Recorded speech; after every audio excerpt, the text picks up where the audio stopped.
On this edition of Wi-Fi Sheep, Kaspersky Anti Virus issues, a router problem with macOS, Mario back to the movies, and Toys R Us UK to close stores, that and so much more. This is Wi-Fi Sheep.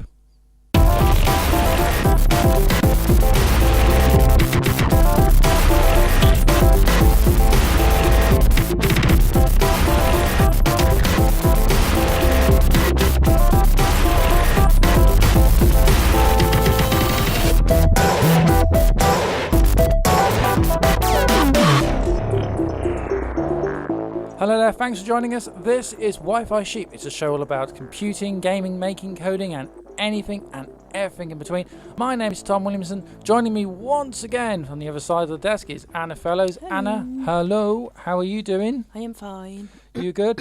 I'm just going to bang the web addresses straight out there. Okay. So it's if you want to find out more about the show, best place to go is www.ident-online.co.uk/Wi-Fi Sheep.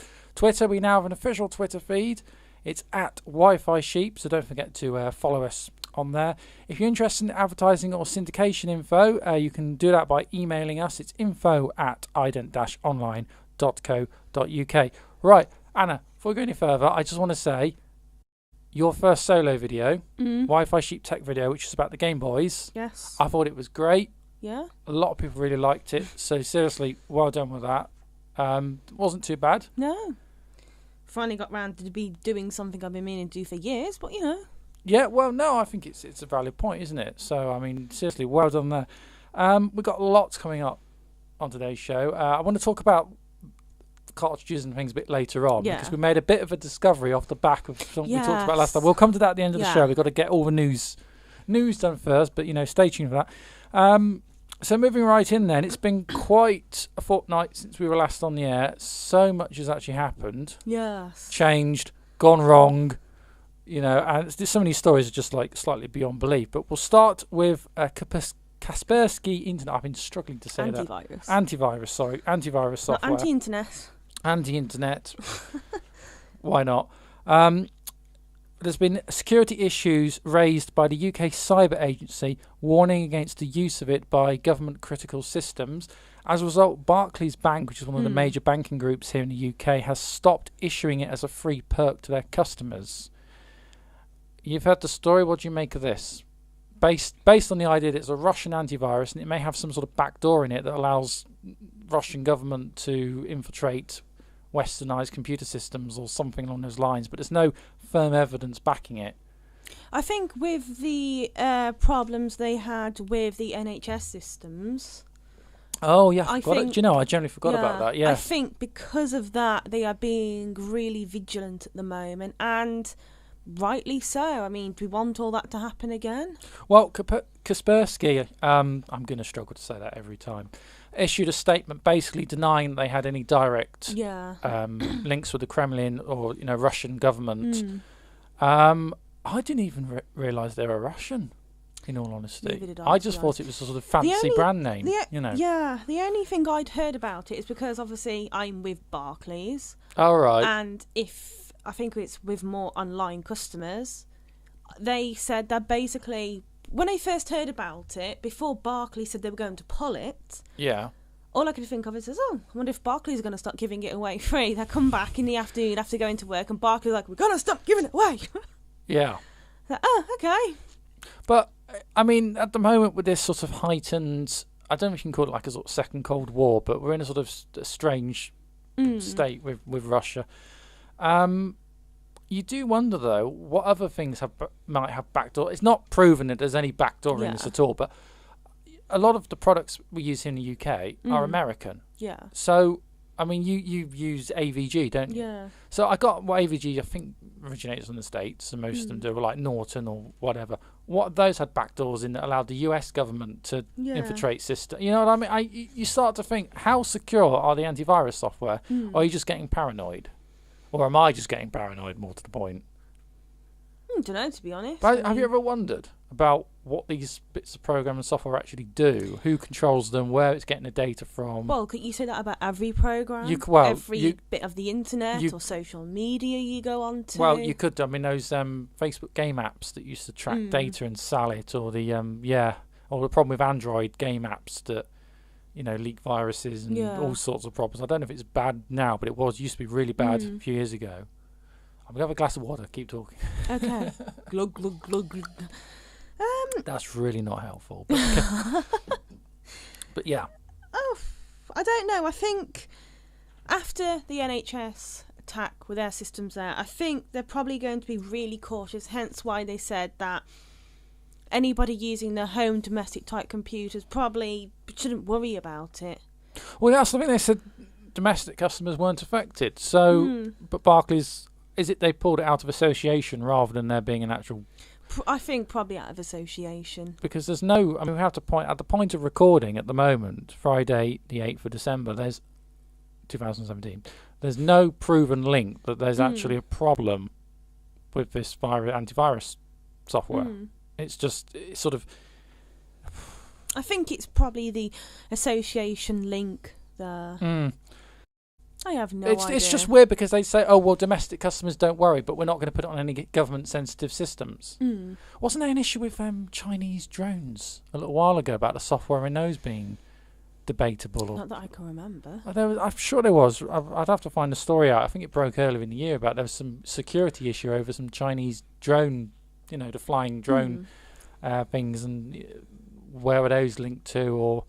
but we are getting into this sort of slightly weird phase of hysteria when it comes to kind of who's spying on what and what does what, and and dare I use the phrase fake news, but Well, I mean, I'm currently running AVG on mine, and by all means, if somebody wants to spy on me, they can find out I have a sad obsession with Facebook, YouTube, and Minecraft. They'd be like, oh my god, she's on Minecraft again. Why does she need to build a farm? They probably already have all that data. We use Microsoft Windows, so they've probably got all that data anyway. So, someone's sitting there thinking, she's not building a house right. If only I could get involved. Actually, this issue segues us into another major security breach story. This happened roughly the same time. Right. Apparently, macOS High Sierra, that's the current latest macOS build, had a little bit of a bug in it. Right.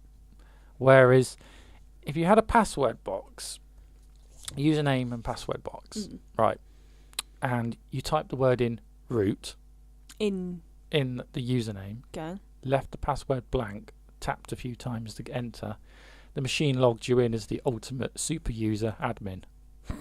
Right. Yeah. Okay. And anyone who sort of has ever dabbled, even sort of intermediate level with Raspberry Pi, they teach you about how to do root logins.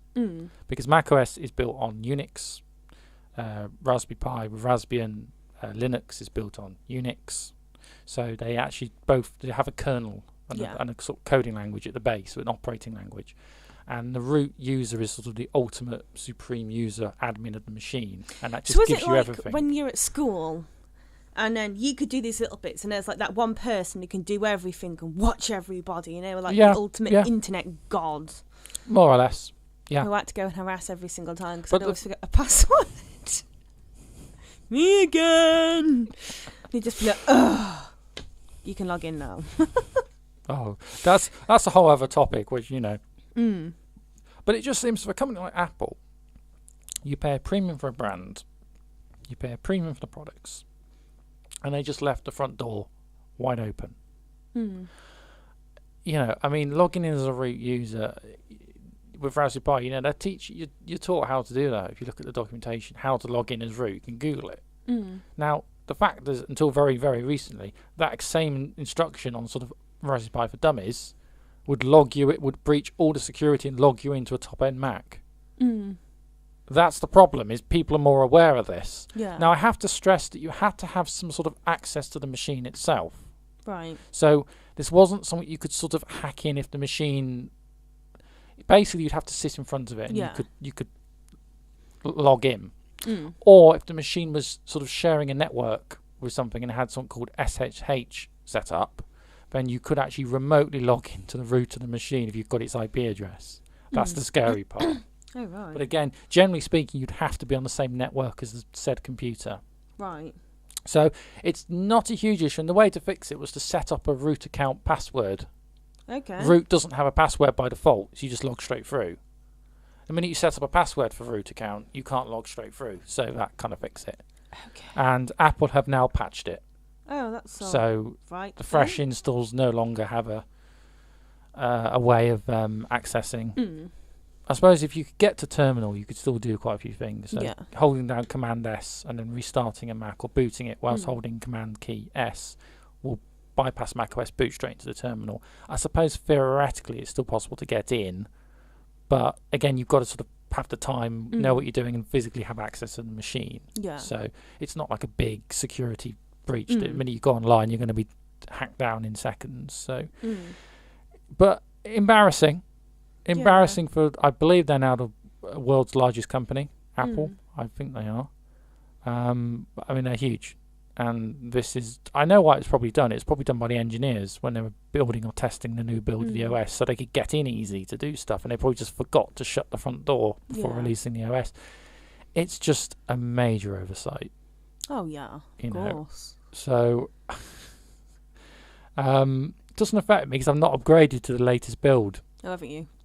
No, my machine could run it, but if I did that, well, this one here wouldn't, because this has been crippled to run just Mavericks. But my other MacBook, which is newer, could run it. But I don't run it because if I did, it would cripple what's left of my Adobe suite. Oh, okay. And I've just about weaned myself off Adobe software, but there's a little bit of me, because I bought a legitimate copy as a student for hundreds of pounds, there's a bit of me that's adamant I'm going to use this into the dying days, and you know. And of course, once you bought it, well, you can't upgrade. So I'm like, bought CS4, and well, that's going to be it now, you know. So that's going to last me 10 years. So, I have actually bought alternative apps and things that do a better job now. So I can probably put Adobe software to bed, but maybe. Oh, I need to run older Macs just to run that software, and that's a whole other kettle of fish. But at the moment, that hasn't directly affected me yet. Yeah, still time. But I've not actually tried it to see if it's over. I can't think it would be on the older OSs, but because I think it was an engineering fault. Yeah. But what do you make of that then? I suppose you've very much got your own opinion of that. Well, the thing is, though, is that these things happen with all different types of companies, software, so you can't really just go, Apple. Which is that Apple bashing is quite a thing, especially if you sort of, you know. I mean, look at, I'm running Windows 10 and... Well, you have security faults every... Was it beginning of this year or end of last year where they did an update... Crippled the OS. Yeah. Because with my specific laptop, the update would then not work with my... web camera and my microphones, which would point out blank, not which work. Are built into the machine. Yes. Now, didn't we talk about this on last season of Wi-Fi Sheep? I'm sure it happened. I can't remember. We were about a year ago, didn't it? Yeah. I just remember I was incredibly frustrated. So. Wow, you're a PC user. Shall we go for a break? Tom, what was it you saying about not being able to update because it would cripple all of your Adobe software? It would just cripple my Adobe software, that's all. But the Adobe software is old. But I've just explained this. I'm not having to re-explain this again. A perfectly legitimate argument. Just saying. Oh. Anyway, you're listening to Wi-Fi Sheet with Tom Williamson and Anna Fellows. It's a show all about computing, gaming, making, coding, and anything and everything in between. Anna. Yes. Bit of a mixed bag, sad story. Toys R Us, the big US chain store, has a major presence in the UK and has for the last 20 odd years. Now closing a quarter of their stores. We don't know which stores those are at the moment. That's 25. Yeah, which is a quarter of their UK stores. The parent company in America is in trouble. I think it's got bankruptcy protection or something. And this is an argument over the money that's owed to landlords of buildings and things. They're trying to sort of save the business or remodel the business. They're talking about the idea of running smaller stores or more online. Do you think this was writing on the wall? I mean, there's now a lot of stiff competition from UK home breed rivals that run these big mega shops. No, I know there's the one, The Entertainer. There's the UK brands are Smith's Toys and The Entertainer. The Entertainer tend to run sort of medium-sized shopping centre type thing. Smith's Toys run the big warehouse out-of-town stores. So those are your big UK rivals. But I do prefer Toys R Us and Smith's Toys. The Entertainer for me is really not a player into this, so I'm a bit like meh. But it is quite sad in a sense because those were ones I did used to regularly look in, go have a mose around because they always had something different in.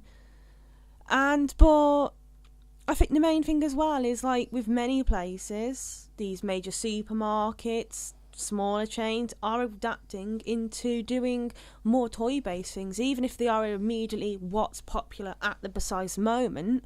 Yeah. If someone can go in and do a supermarket shop, and especially around this time of the year, I'll just go have a look down the toy aisle.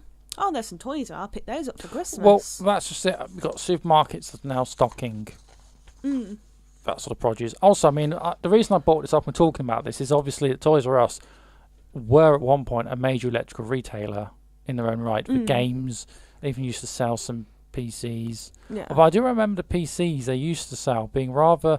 They were sort of set up for games. They had huge graphics cards but tiny hard drives and no RAM and sort of like e-machine type things. And when the sort of horrid PC clone sort of things, they were never that great, but they did stock the consoles and the console games. Yeah. But I don't know. I mean, for me, obviously I grew out of it. I don't have a family of my own, so don't really have a need for it. Will it be missed? No, it always used to be rather expensive. I seem to remember. I was always told it was expensive when I was younger, but it was just an excuse not to go or something. But the one thing that I do not like about Toys R Us and Smith Toys as alike is find it really daunting being in there because things are stacked so high. I'm thinking, so this falls down, I am dead. I am going to get killed by Barbie or Lego. Is that generally your worst fear, being killed by Barb? You need help, you know that, don't you? But it's like, you look up and it's like shelf after shelf after shelf after shelf, and you're thinking, is this going to heaven? But is the argument now that that's no longer a profitable business model to hold large stocks, where you need a warehouse, central warehouse, to just ship it? A bit like, the Amazon eBay type model. Which is perhaps where people are going. People don't want to go to the big stores anymore. I think like the point I was making before, that now because we've come into a sort of economy where people are treading on each other's toes, more places doing toys, more electricals, there isn't just a game shop or a toy shop. Well, it's diversification of the market, isn't it? You're all having to try and compete with prices, so maybe getting to the point where people aren't being able to compete, and obviously things are different here than they are over in America, so it's... But when the American parent company goes down, it has to either find a buyer for the UK version, or it kind of goes the same way. It's all the same pot of money at the end of the day. Oh, I know. So, for me, Toys R Us symbolised the death of the sort of the local toy shop. Yeah. Where I grew up, you used to have quite a few very nice little independents. But by kind of early to mid 2000s, they'd gone. And again, it's because of the rise of the internet and costs and all the sort of things we've talked about. But I think it's more a jobs thing, though, isn't it? People will lose their jobs. It's another big UK retailer downsizing or going altogether. And it's not great for the economy. Maybe it might be an idea to actually downsize. Well, you have to restructure it. If the model of having these large warehouse-type stores is not working, then, you have to... I mean, they're talking about the idea they want to run smaller stores. Didn't they try a small store in your hometown? Yeah. Sort of like shopping centre. if I'm right. Yeah. It was a bit more in a sense of... sort of Christmas pop-up or something. Yeah, it was a Christmas pop-up shop, and it was a bit more like The Entertainer in the fact of it's what was in popular at the precise moment. Yeah. It was, the new range of the Pokemon toys. I think it was the X and Y series at the time, and they had all of those. Yeah, they had their gimmicky type things, but it was literally what was popular, because you're not going to get very far or probably sell as much if you're holding more stock, which probably isn't in or got the hype at the precise moment. Absolutely, that's the problem. I mean, for me, I could see the one in Shropshire. Well, one or two in Shropshire, actually. I could see those closing. Yeah. I mean, they may keep one, let's say, Telford or something. Or you maybe don't have one in Telford. Well, you don't have one, but you might have the smaller store in the town centre itself. Yeah. But I don't see the big out-of-town ones. No. If they're going to cut 25 stores, I think our part of the world our part of the world always gets it, let's be honest. Oh, yeah. So, yeah, so there we go. If you've got a view on that, do let us know. You can actually tweet us, and I will find the tweets. There we go. So our main official tweet is at Wi-Fi Sheep. That's at Wi-Fi Sheep. Alternatively, you want to get in contact, you can talk to me direct. It's at TomW_ident, and Anna is at SapphireWolf16. Facebook.com/Wi-Fi Sheep is also a good place to drop us a line. A few people have contacted me actually via that, and I do generally get back in touch. So when you actually get a reply from Wi-Fi Sheep to a comment, it's actually me normally, unless it's her. It's just me. It's just me. I'm sorry, but we'll get Anna to do some. No, let's not actually. Yeah, some technical sort of thing, and I'd be like, and I'm going to put you to Tom. Yes, that's the problem. You do that, don't you? It's just, well, look, you should have more confidence in your own ability. I figured out how to get the videos running on my laptop again. You did, and we'll come to that. No, don't talk about that now. We'll come to that in the end, because you've actually done something this week, so we'll come to that. Yes, between work and everything, that's the only thing I've done. Yeah, oh well. Shall we move on? Yes. So, Anna, Nintendo are going to make a new Super Mario movie. Yes. And when I told you about this, you went, there was a Super Mario movie? There's already one? I went, yes, there was. Oh, but did you not remember then my next remark? No. It's like, oh my God, that must be really old. We then looked up, it was 2003 and I was older than the film. No, it was 1993. Oh yeah, 1993, that was it. But then I was like, that must be really old. Well, it looked really old. And I'm older than that film, never mind. So they're going to make a new one. I think it's going to be a sort of CGI type thing. No more details on that at the moment. It's probably to tie with their theme parks. So I think it's Universal Pictures that will be backing it as the film studio. Could well be something like DreamWorks or something like that. But yeah, it almost rings true about Nintendo's Disneyfying of Super Mario, especially with Odyssey. Now Super Mario is suddenly 25, blah, blah, blah, blah, blah, blah, blah. Well, it can't have been 25 if he was still a plumber in 1993. You know what I mean? And he's not a plumber anymore and all this sort of business. And it's just like... I mean, I know they're trying to sort of redress the character for a new generation to keep it relevant. But for those of us that sort of remember it from the 85 Mario onwards, and especially Mario 64, it's like you're messing with something that should have been left alone. You know? I know. It was okay.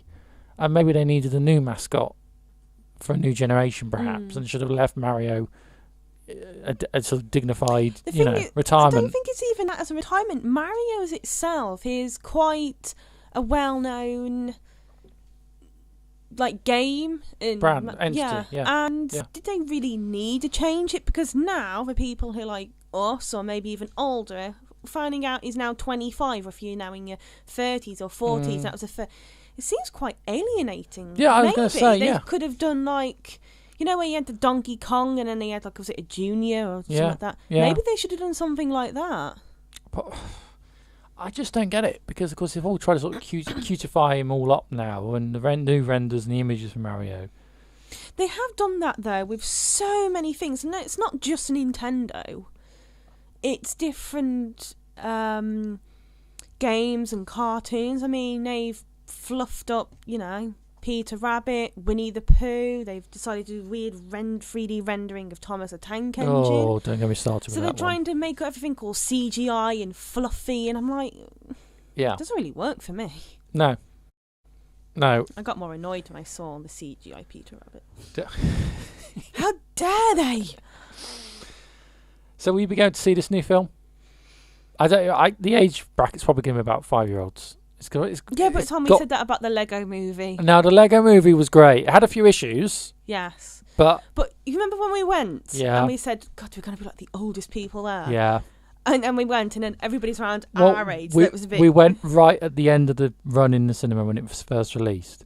And it was one of those midday kind of... I know, but, So it was like the guilty watch, wasn't it? And everyone else in there, was only about a few other couples, but there was no kids. It was all adults. Yeah, so all sitting. Like, we're safe. We're safe. No one else will judge us. And everyone else looking at us going, right, we won't judge each other now. Yeah. We can sit here and be happy.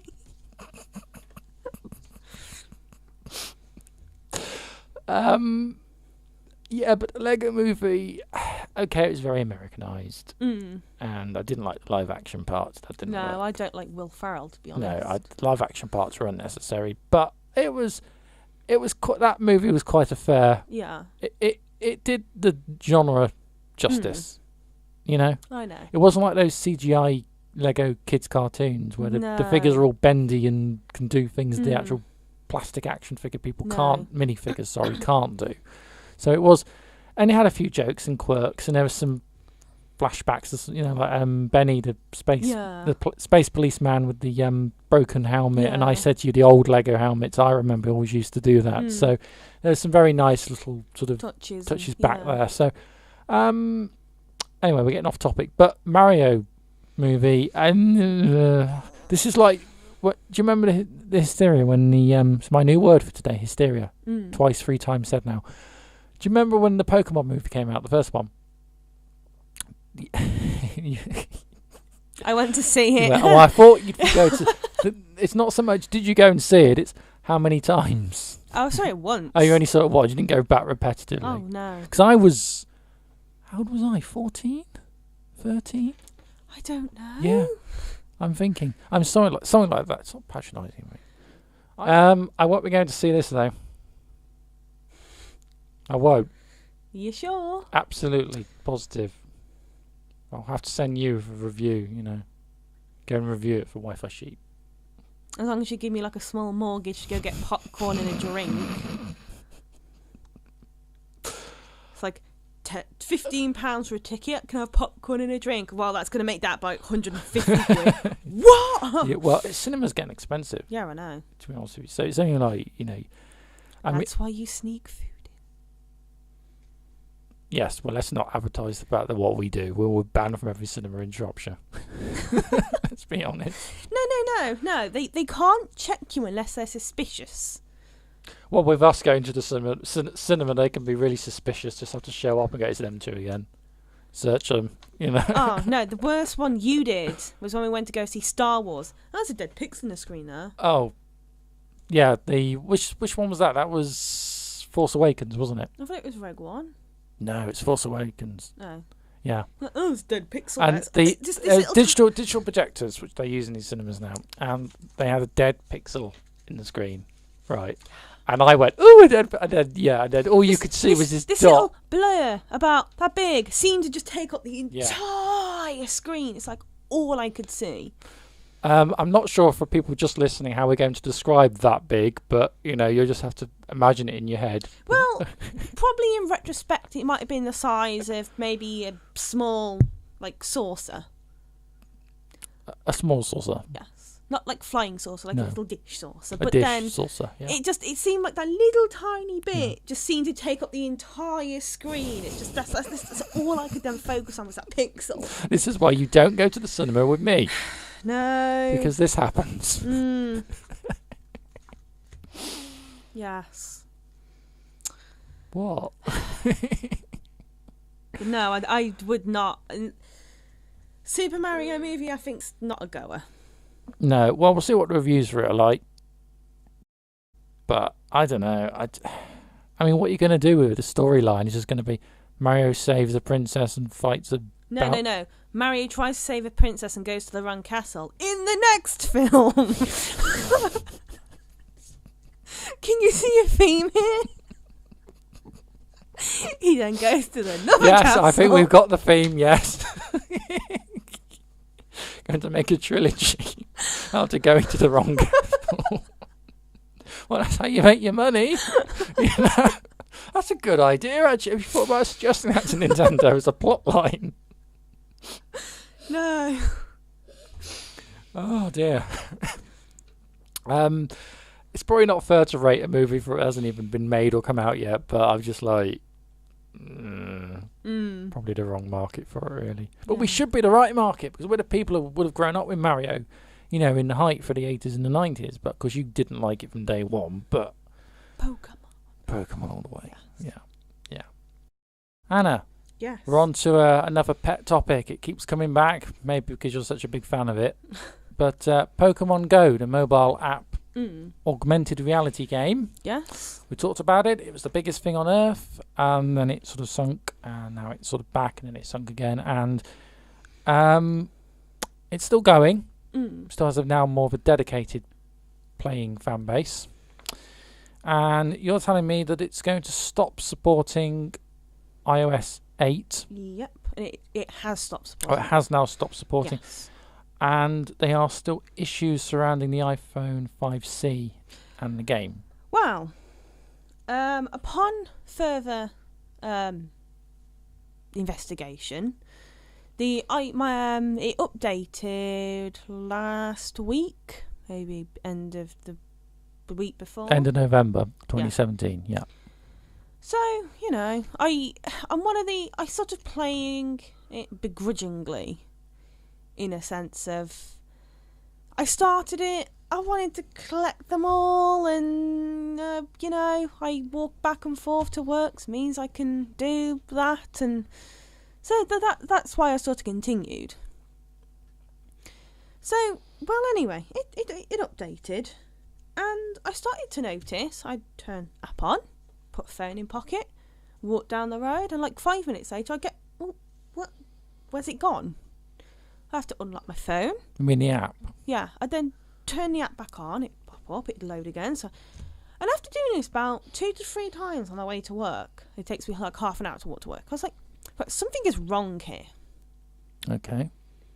Because you're meant to click on the app, it is then meant to stay open. It's not, your phone's not meant to lock.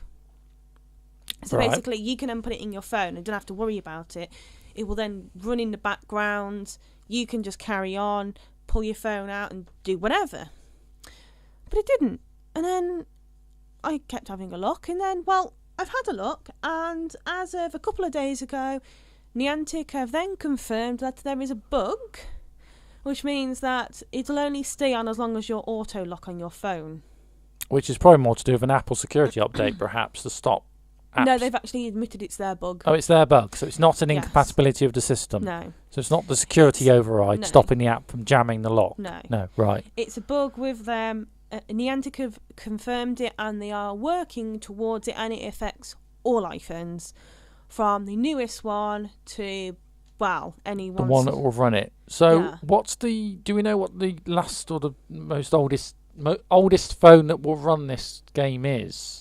Mine's currently running 10.3. I don't know, to be honest. So iPhone 4s, perhaps? Possibly. Something like that.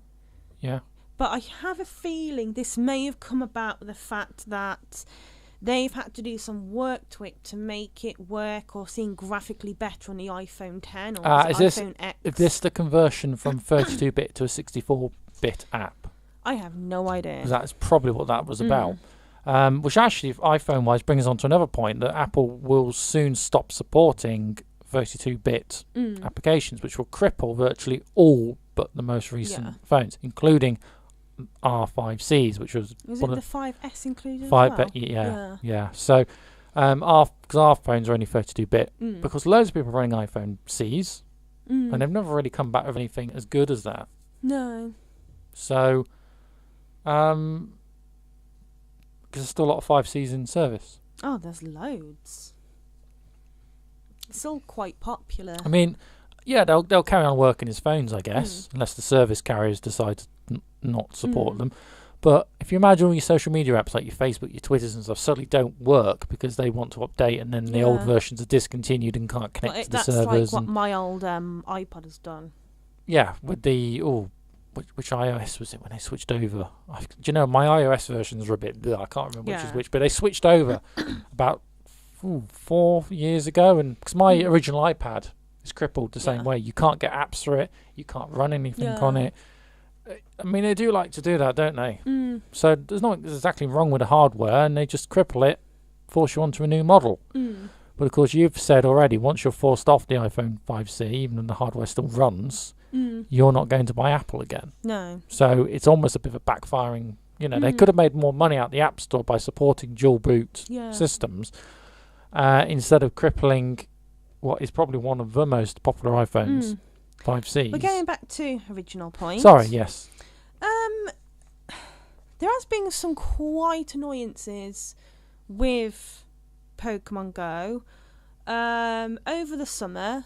It was sort of thought, or they had to do something to release the legendary Pokemon. Okay. So they decided to do something called raid battles. And to be honest, it's become more of an annoyance to people because these raid battles, you have to find other people who want to battle that Pokemon because you've got a really strong Pokemon like via CP power. This like a Moltres or one of the first gen and second gen legendary Pokemon are like mega powerful. You can barely defeat them. So you need groups of about 30, 40 people to take on these Pokemon. We're British. Talking and getting on with strangers in the street is not part of us. Is it not? No, you're not going to go up to a random person be like, "Oh, hi, jolly chap, I see you're on your mobile phone. I was playing that Pokemon Go app. Oh, and you're telling me where to go? How far? Okay, I'm going there." So that isn't really what, I mean... You do realise I now have to try very hard to keep take you seriously for the rest of this recording. Because when I walk across a park... Do you know? There's this big statue thing, which is a Pokemon gym. Oh, of course, because it picks landmarks and everything, doesn't it? Yeah. There's this statue thing built to someone. Okay, I've walked that park so many times I've never even paid attention. But that's besides the point. It's not the War Memorial, is it? No, it's not the War Memorial. Right, okay, yeah. There's a War Memorial. Yeah. Oh, God, right. We'll discuss that another time. But there was loads of people stood around this memorial thing. I think it was a Moltres there. I had a picture of there's probably about 30 people there. Yeah. Nobody's talking to one another, but they're all trying to take on this Pokemon themselves. Nobody individually can do it themselves, but nobody wanted to say to somebody else, does everybody else want to have a go on? We might be able to get it all together. So individually, you see people getting all their Pokemon backside kicked and then walking off. So about 30 people did this in about 5 minutes. It was quite comical to watch. I have a question. What? Did you join in? No. Really? Mm-hmm. I'm quite surprised. I thought I'd be right up your street. Because one, I didn't want to talk to anybody else. I just finished work. That's besides the point. Do you ever get a feeling you're part of the problem, not the solution? I'm not helping matters, I know. No, not really. But I think they're trying to keep interest with this, but they've only released these Pokemon for so many weeks or like a month. Yeah. 9 times out of 10, I'm going to work when these Pokemon appear, so I can't do it. Now they've gone, so you're getting to a point where there's some people who haven't got these legendary Pokemon, who can't get these legendary Pokemon, and you're like, well, what was the point in releasing it? What was the point in doing it? Well, I suppose you feel that there's always that chance.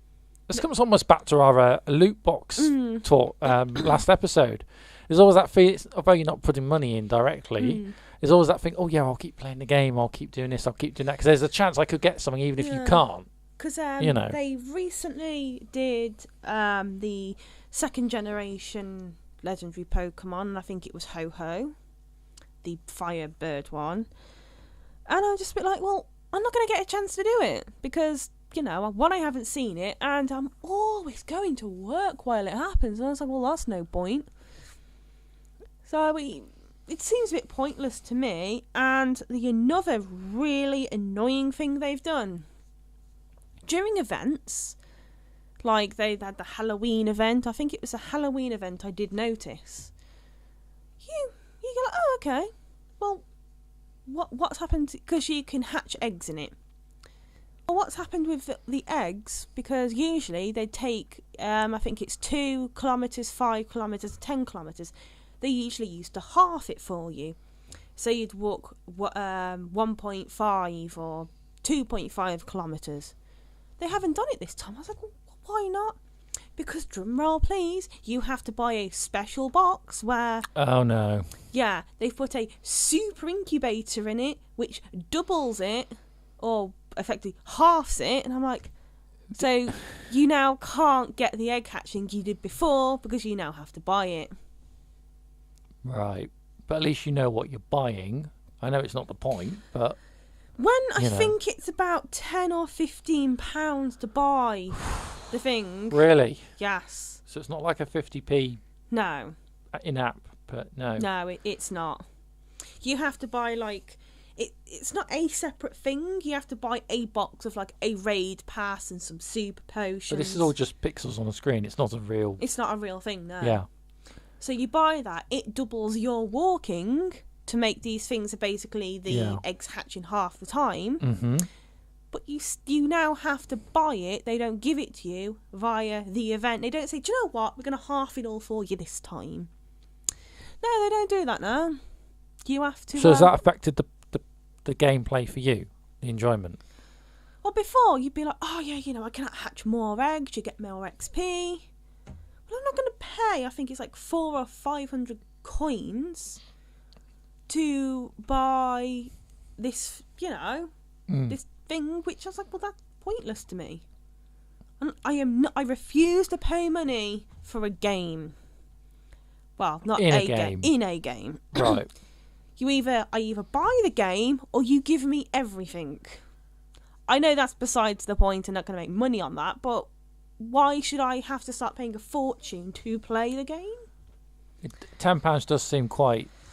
obsessive, and I can't think the player base is big enough to justify that. You will have people buy these because... Oh, I know. Yeah, obviously they wouldn't do it if people didn't buy it, but... And I just be like, well... I think it probably, at this moment, I'm a bit like, well, I'm currently not playing it. Because my iPhone isn't opening long enough. Ah, so you can't... And it might be about 2 to 3 weeks before they put an update to fix it. Right. Well, what's the point in that? Yeah, so your interest is waning once again. Yes. But once they fix it, you'll be right back in there. If I can be bothered or if I can remember. Because 9 times out of 10, obviously, I walk back and forth to work. I use quite a few apps on my phone, which can be quite battery draining. So I always put it on low battery saver mode. Yeah. So it won't update apps via that. It turns all that off or fetching it. So I won't notice until, I don't know, if I'm at home one day and it decides to turn off the battery thing because it's fully charged or whatever. Well, I don't notice. So that's why I sort of wish I hadn't have updated it now. So I just got to the point where I'm a bit like, oh, well, okay, sod it. So, yeah, we're in another sort of dull lull then, if you like. Apparently it's still one of the most played games on, like, one of the most played apps. On iOS. I think so. Yeah. And I just bit like, well, but they keep sort of messing things up or, yeah, okay, I know they're going to make more money on it and they're going to advance whatever, but I'm just a bit like, well, why? As of quite recently, just before they did the update, they made that one of the unobtainable Pokemon in this country you can't get, Farfetch'd, you could. They switched them all around. Yeah, but that's artificial sort of market fixing almost, isn't it? Yeah. So I think somewhere they've got to let something slide because, well, then they've released some of the Generation 3 Pokemon for the Halloween. So then you've got a massive section in the Pokedex bit where you've got all these Pokemon. It's getting to a point, well, I haven't even finished getting the first 150 because, one, I refuse to pay for anything, hatch eggs, or pay, and I'm like, well, you're going to get to Generation 3 and I still haven't finished the first generation. I guess, well, do you know what? I really don't care this anymore. Yeah, because you're out of the... You're so far behind. Yeah. I know it's not a competition, but once they start bringing... Once it's not relevant to you and you're out the loop, you don't want to be part of it anymore. No. Yeah, I know, I understand that. Anna, coming up on the Wi-Fi Sheep YouTube channel, which you've now become very much a part of. Mm-hmm. The current video was your first appearance on the channel, solo appearance, doing the Game Boy Color upgrades. Great little video. Mm-hmm. Worked really well. You knew what you were doing. Yeah. Which is just like superb. So, I also like the Game Boy Color. Yeah. It's a funny system, and it's thinking about the backlight is just like can't see anything. I know. And of course, with the color, you can't do anything about that. No. These kids have no idea what we had to put up with. Yeah, but it was sort of great in its own way. But when you were told you had to go to bed, you couldn't have the light on because you've got to go to sleep. So you'd have a torch and be I will play this. Actually, we transpired. We found out the only type of Game Boy game you own. Go on.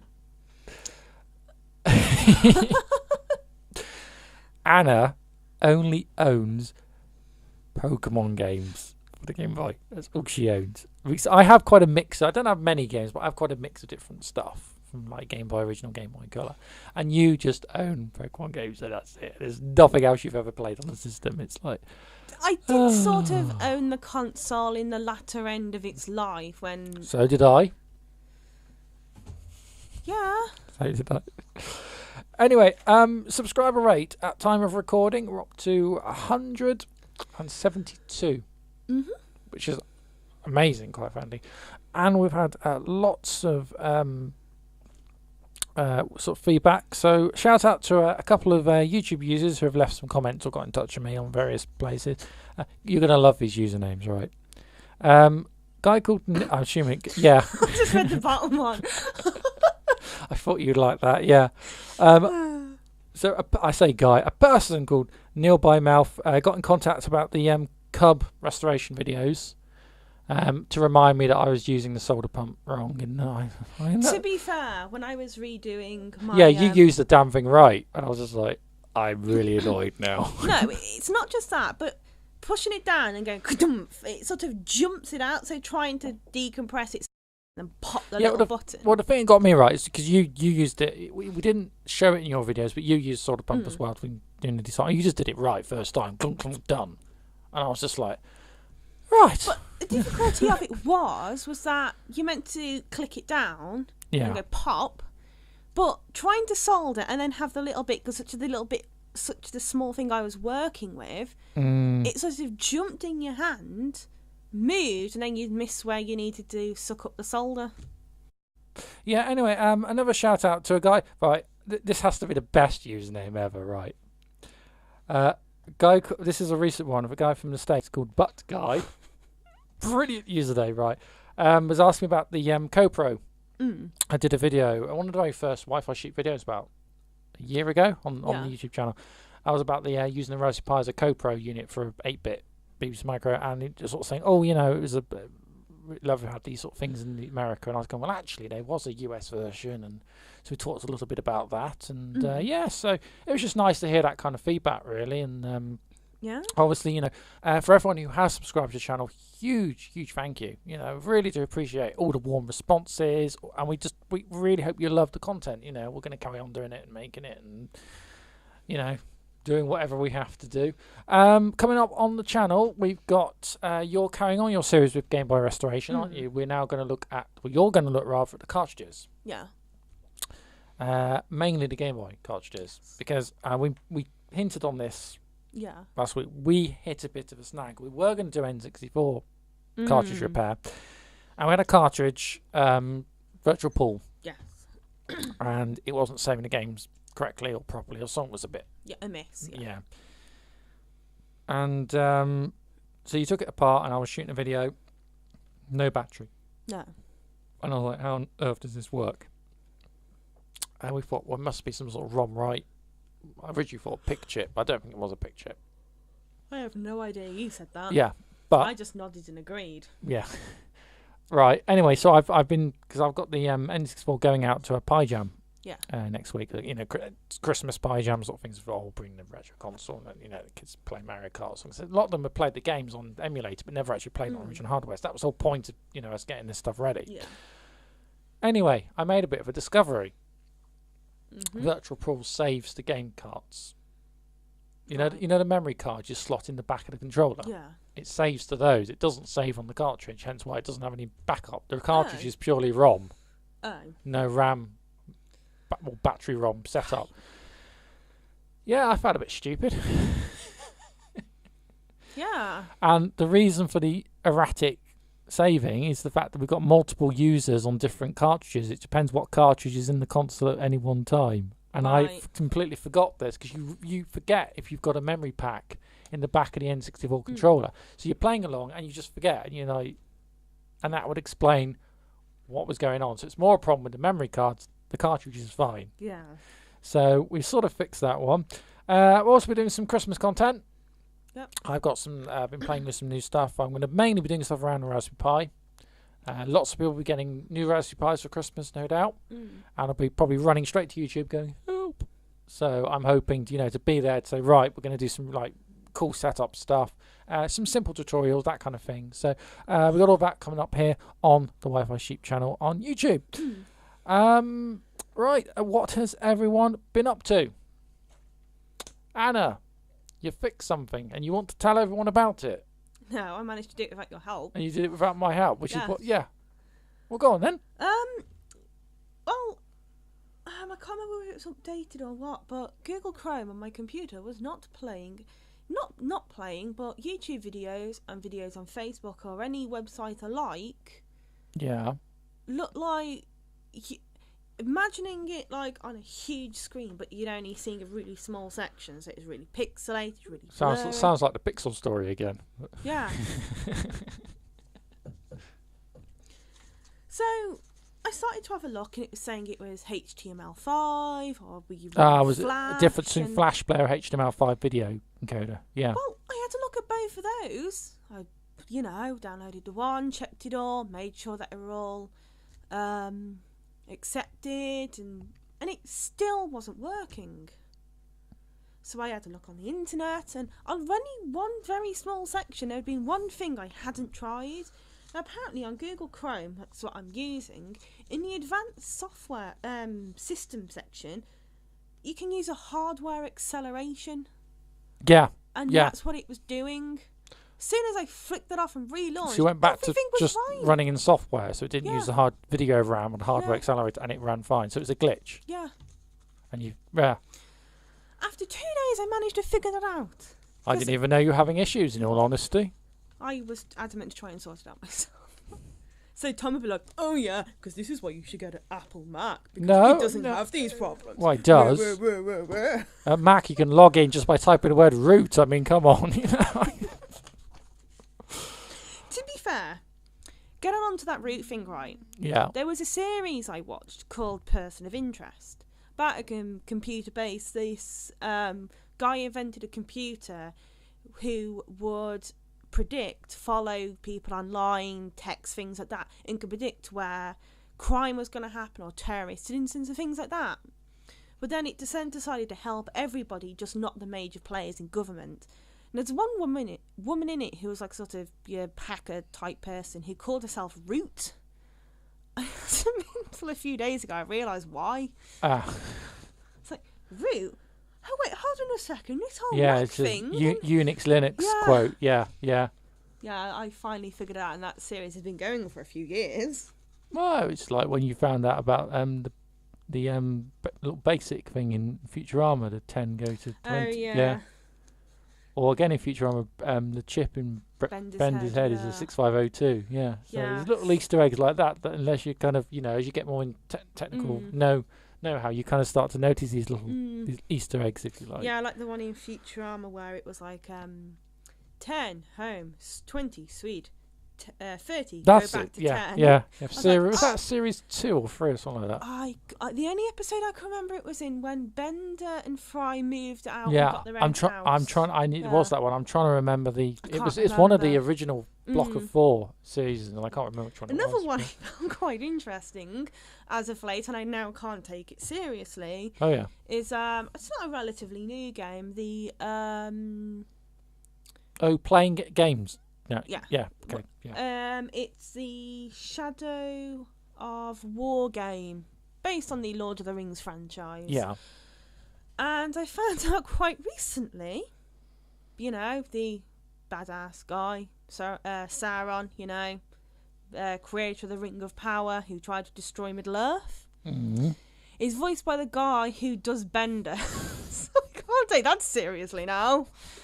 All I can think of is just him coming out with Benderisms. Yeah. I'd be like, no, that ain't gonna work. I think it's John DiMaggio, who voices him. Yeah. And I'm just thinking, no, that's just, I can't take that seriously. That's that done now. Yeah. Yeah, that's not gonna be serious anymore. Well, it sounds like you've been getting somewhere. Yes. Which is fair enough. What have I been doing? It's one of those things where you think I've been doing loads of stuff, but what have I actually done that I can talk about? I've been developing a few products. I'm playing with a new version of Basic actually for the Raspberry Pi. This sort of, I wasn't really going to talk about this, but this kind of just shot up recently. I've actually got it open, I think. Yes. It's from Japan. I'm going to try and pronounce it. It's Ishiigo or Ishiako or something. Jam Basic it's called. I pronounced that horribly wrong, but I apologise.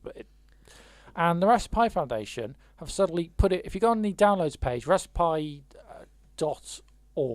and you click on downloads, it gives you the distros. You've got Noobs, Raspbian, RISC OS, Windows 10, it's all on there. And then right down the bottom, underneath all those, it's now got this new distro, which they're now officially supporting. And what this does is it's actually, you download, it's really easy to install it. You don't even need like the SD card reader software. You just flash an SD card on Mac or PC, download the zip, extract it, and click and drag the files onto the zip. Onto the SD card, sorry. Simple as that. Right, take it out, and your Pi boots in 2 seconds from cold, and it just loads up an old, I say old, it looks like Microsoft Basic, which is one of the very first products Microsoft did. Yeah. So the Commodore used it, Apple II used it, the very first early PCs used it, like the Altair. And it just boots black screen, white text, black and white, no graphics mode, it's all text characters.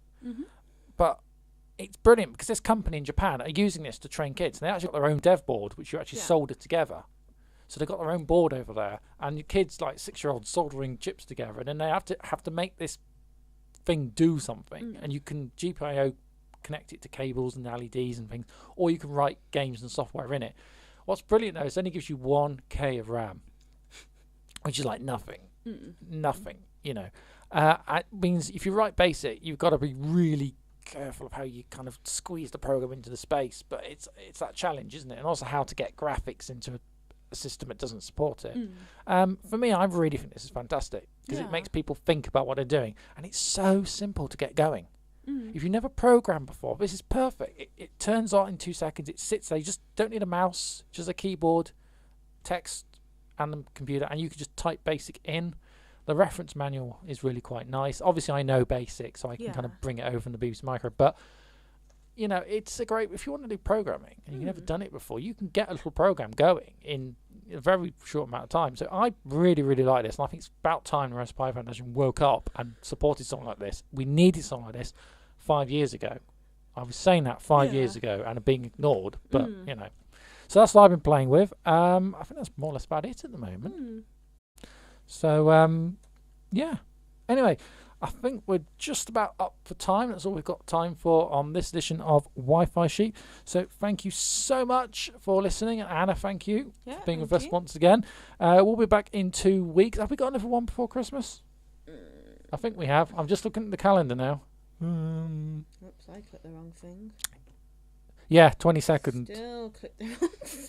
22nd, we do, yes. We've got one more episode then before Christmas, so that literally like that will be our like literal Christmas special like, type. Hi, it's Christmas. Merry Christmas.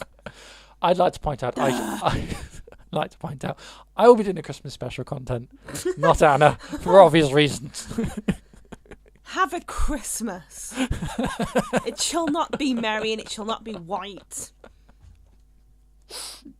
If you'd like to get in touch for advertising or syndication options, you can email us. The address is info@ident-online.co.uk. That's info@ident-online.co.uk to get all the latest news and listen to back episodes of the Wi-Fi Sheep Radio Show. Get onto our website. Website is www.ident-online.co.uk/Wi-Fi Sheep. But from me, Tom Williamson.